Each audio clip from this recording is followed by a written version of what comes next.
Alors, nous sommes arrivés au Perek Lamed Bet du Tanya, dans lequel l'Admor Hazaken nous dit Velachen nikreu kol Israël achim mamash. Oh là là, papa, désolé, je te coupe. Mais je comprends rien. Tant pis, continue l'étude avec les autres. Moi, je laisse tomber. Mais que dis-tu là, Ménaché? Tu peux très bien réussir à comprendre toi aussi. Et on le dit bien, Yagata ou Matsata ta'amin. C'est en persévérant que tu vas réussir à comprendre. Il faut essayer encore et encore. Et oui, Ménaché, tu peux y arriver. C'est comme au sport quand on joue au basket. Tu te rappelles, on n'arrivait pas à mettre des paniers au début. Et maintenant, sans problème.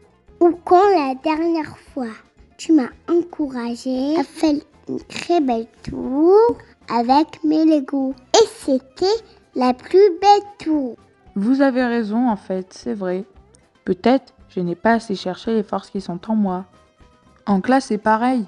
C'est peut-être le Mori qui explique pas bien, en fait. Là, je t'arrête tout de suite.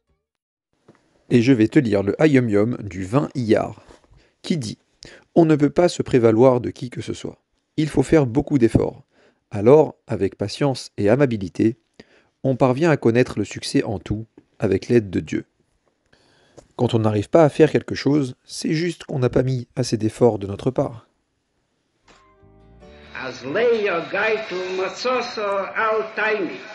Hat nicht gefunden, basiert die Käse die Starkheit. Fühlen sich wie sie dacht zu sein, Letere und Niedigkeit, ist das eine sichere Sache, als sich nicht angestrengt, wie man darf sich anstrengen nach dem. Worin wie der Meimer sagt in der zweiten Hälfte, a Yogaiti Velemotsosi Altaimin, wird sich nur anstrengen, ist eine sichere Sache, als wird gefunden. Ah oui, c'est ça. Le rabbi dit qu'il faut chercher les forces en nous. Tu avais bien raison, papa. Merci de continuer à m'encourager. Allez, on continue, je m'y lance. Voilà, j'aime ce discours, mon frère. Ménaché. Oui, monsieur Haddad. Tu sais, c'est comme mon Ilan. Au début, il avait beaucoup de mal à étudier la Torah et accomplir les mitzvot. Et il était tellement motivé qu'il a puisé toutes les forces qu'il avait en lui pour réussir. Oui, Ménaché, rappelle-toi. Au début, je ne comprenais rien à ce que vous me disiez. C'était comme du charabia. Et Baruch Hashem, regarde où j'en suis aujourd'hui.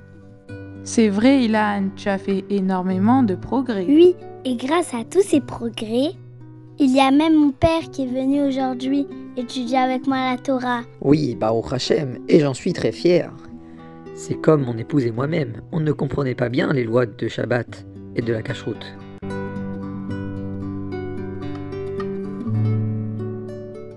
Merci beaucoup Sterna d'être venue m'aider. Demain c'est Shabbat et j'ai compris qu'il y a des choses qui sont moustées ou quelque chose comme ça. Oui, Golda. Le mot exact est mouktsé. Ah oui, c'est ça, mouktsé. Qu'est-ce que ça veut dire exactement? C'est nos sages qui ont instauré cela. Cela concerne tout objet que nous n'avons pas besoin pendant le Shabbat. On n'a pas le droit de les déplacer ou de les toucher. Par exemple, un stylo, un ciseau. Ah, j'ai compris, ça peut concerner aussi toutes sortes de machines électriques. Même sans les brancher ou les allumer, elles seront mouktsées. Voilà. Maintenant, passons à la cuisine. Tu voulais me poser des questions aussi.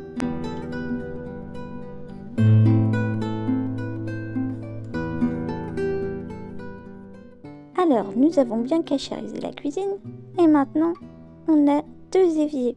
Un pour le lait, un pour la viande. Voilà, c'est conseillé d'en avoir 2 pour réussir à bien différencier l'un de l'autre et ne pas se tromper entre les vaisselles aussi. Donc, en général, les gens achètent tout en double. Oh là là, tout en double? Oui, c'est pour être tranquille qu'il n'y ait pas de mélange encore une fois. Et pour le début, je te conseillerais même peut-être de mettre bien des étiquettes pour le côté lait et le côté viande. Ah, super idée, je vais faire comme ça. Je me sentais un peu perdue jusqu'à maintenant. Mais avec cette nouvelle astuce, ça va me faciliter les choses. Oui, tu y arrives, tu vois. Baruch Hashem, c'est grâce à toutes tes bonnes explications. Merci beaucoup, Sterna. Ah oui, très bon exemple, papa. Et les garçons, c'est aussi comme l'histoire de Rabbi Akiva, qui était persuadé que la Torah ne rentrerait jamais dans sa tête et dans son cœur. La Mora Hogan m'a raconté. Rabbi Akiva a vu les gouttes d'eau qui tapaient sur les rochers et qui ont formé un trou. Oui, j'ai beaucoup appris de cette histoire, ça m'a énormément motivé. Et surtout, à 40 ans s'y mettre, c'est vraiment un très beau modèle. Comme quoi, il n'y a pas d'âge pour réussir. Exact, c'est ce qu'a toujours fait le rabbi, en nous encourageant dans ce sens. Même à des personnes retraitées qui pensaient avoir déjà tout fait, le rabbi les encourageait à étudier, à apprendre et à évoluer. Car la Torah est infinie. Ah oui, la Torah, c'est une vraie source de richesse. Ah, au fait, je pense à un autre exemple de Yagachi. Quand la dernière fois, Dvorah voulait absolument apprendre à Tsemar à faire un gâteau. Et bah, je peux vous dire, c'était pas du gâteau.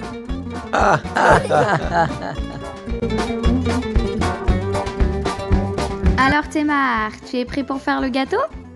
Oui, je te suis, Bora. Alors, j'ai déjà posé ici tous les ingrédients. La farine, l'huile, les œufs. Il manque juste le jus d'orange. Tu peux aller le chercher s'il te plaît? Oui, le voilà. Très bien, tu le verses dans un verre. Oh non, le jus coule par terre. Oh là là là là là. Ok, on va nettoyer, c'est pas grave. Voilà, tu comprends que c'était un petit peu catastrophique. Oh non, les œufs sont tombés. C'est pas grave Thémar, on continue, on va réussir. Et grâce à la persévérance de Dvorah et ses encouragements pour Tsemar, ils réussirent à faire un super gâteau. Youpi, le gâteau a réussi. Un petit tour au four et c'est bon. Bravo Thémar, tu peux être fier de toi. Ça sent bon. Merci, Bora. C'est grâce à tes encouragements. Et c'est vrai, une vraie réussite. On s'est régalé.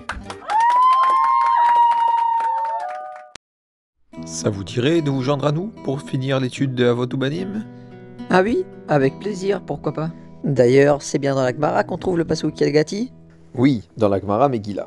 Ve'amar Rabbi Yitzhak, im yomar lecha adam, yagati velo matzati al ta'amin, lo yagati u matzati al ta'amin, yagati u matzati. Excusez-moi, monsieur Playmo, je vous entends parler du pasuk Yagati. J'étais sûre que ça parlait seulement d'un objet perdu qu'on cherche et qu'on n'arrive pas à retrouver. Oui, il peut s'agir de cela également. Mais surtout, c'est pour apprendre à chercher et trouver les forces qui sont en nous. Ah, ça me rappelle aussi Bella quand elle a commencé à apprendre à jouer du piano avec sa prof Léa. Oh là là Léa, j'arriverai jamais. Elles sont très belles les notes de musique, mais j'y comprends rien.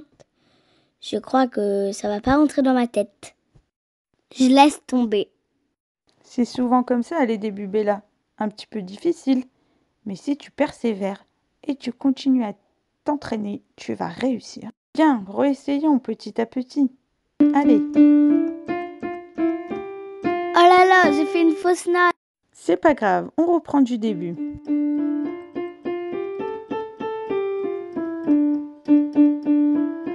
Voilà, tu y arrives très bien. Bravo Bella.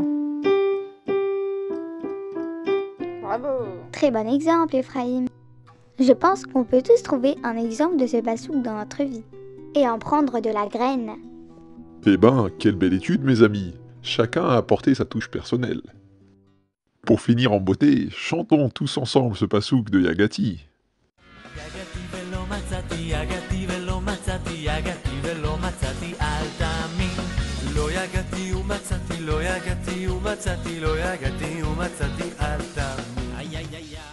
Baruch Hashem, on a fait une super étude aujourd'hui. À la semaine prochaine, au Avot Ubanim.